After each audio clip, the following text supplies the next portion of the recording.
The first gunshot echoed across the canyon like a death sentence already decided. It wasn't meant for the Apache woman kneeling in the dust, but she flinched anyway, because she knew the sound of men who enjoyed killing. Her wrists were bound with rawhide, her dark hair tangled with dried blood, and on her bare shoulder burned the mark they had carved into her skin, 3 shallow cuts crossed like a warning. A sign. She had been marked for death, not today, but soon. Left alive just long enough to be afraid. Her name was Nalan, and fear had followed her for weeks. They had taken her when her people fled the valley under the cover of night. Soldiers, bounty men, and hired ranch hands had swept through Apache land like fire, burning camps, scattering families, taking what they pleased. Nalan had stayed behind to help her grandmother walk. That choice cost her everything. The old woman was shot where she fell. Nalan was dragged away, beaten when she fought, and laughed at when she screamed. Now she knelt alone under the sun while 3 men argued over her fate. "She's marked," one said, spitting into the dirt. "No use wasting a bullet. Leave her. Let the land finish it." Nalan lifted her head just enough to see them. Their faces were blurred by heat and cruelty. She said nothing. She had learned that silence sometimes hurt them more. What none of them noticed was the man watching from the ridge above. Ethan Cole had come west to disappear. He was a rancher by necessity, not by dream. The land he worked was rough and lonely, just like the life he'd chosen after the war. He'd buried a wife and a child back east, victims of a sickness he couldn't fight with a rifle or strong hands. Since then, Ethan trusted only the soil, the sky, and the quiet routines that kept grief from speaking too loudly. That morning, he'd been tracking a stray calf when he heard voices where no voices should be. Then the gunshot. Then he saw her. Through his rifle scope, Ethan watched the men ride away, leaving the woman bound in the open, her head bowed but her back still straight. He lowered the rifle, his jaw tight. He had seen scenes like this before. In the war. After it. Men doing evil because no one stood close enough to stop them. He told himself to turn back. This land punished men who involved themselves in other people's blood.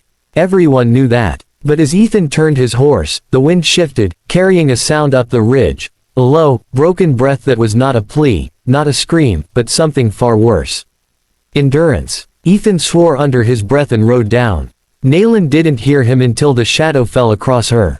She braced herself for pain, for laughter, for the end. When the knife cut the rawhide at her wrists, she flinched hard enough to tear skin. She looked up, eyes blazing with fury and fear, and froze. The man before her was alone. He held no badge, no uniform. Just a worn coat, a rifle slung over his back, and eyes that looked tired in a way she recognized. "Easy," he said quietly, cutting the last binding. "I'm not here to hurt you." She didn't answer. She couldn't. Her throat felt sealed shut by disbelief. He stepped back, giving her space, and offered a canteen. She stared at it like it might vanish. When she took it, her hands shook so badly water spilled down her chin. "They'll come back," she finally said, her voice hoarse. "They always do." Ethan nodded. "Then we won't be here." He lifted her onto his horse like she weighed nothing, though she felt heavier than anything he'd carried in years. As they rode, Nalan kept looking back, waiting for riders to appear. When they didn't, she sagged against him, exhaustion overtaking fear. Ethan took her to his ranch. It wasn't much, just a small house, a barn, and a stretch of land the world had mostly forgotten. He cleaned her wounds with gentle hands and gave her food she barely tasted. When she saw herself in a mirror, the mark on her shoulder made her knees weak.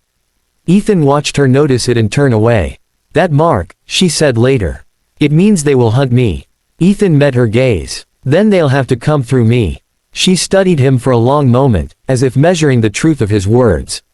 "They will kill you." "Maybe," he said, "but not without a fight." Word traveled fast in the west. By the 3rd day, riders were seen near the boundary of Ethan's land. By the 5th, a message arrived, nailed to his fence, written in crude letters.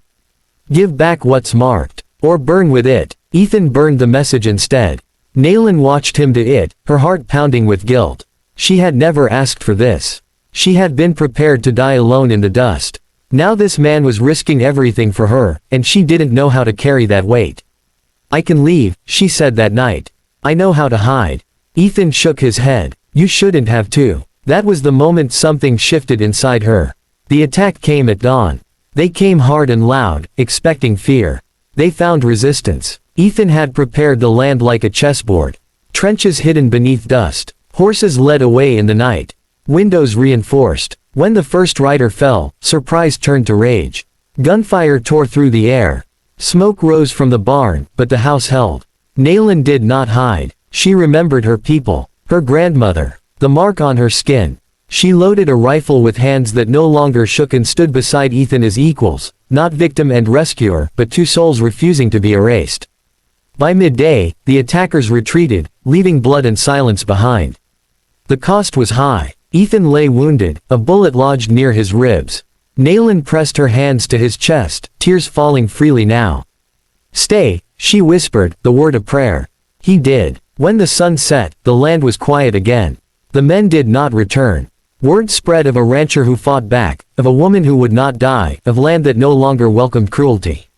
Some called it a warning. Others called it justice. Naylin stayed. She healed. She worked the land. She learned the rhythms of Ethan's quiet strength, and he learned the depth of hers. The mark on her shoulder faded, but it never truly disappeared. She did not want it to. It reminded her that death had been promised, and refused. Years later, travelers would pass the ranch and feel something different in the air. Not fear, not sorrow, but resolve. Because sometimes, the world changes not with armies or laws, but with one person who chooses to stand, and another who chooses to live. And that was enough.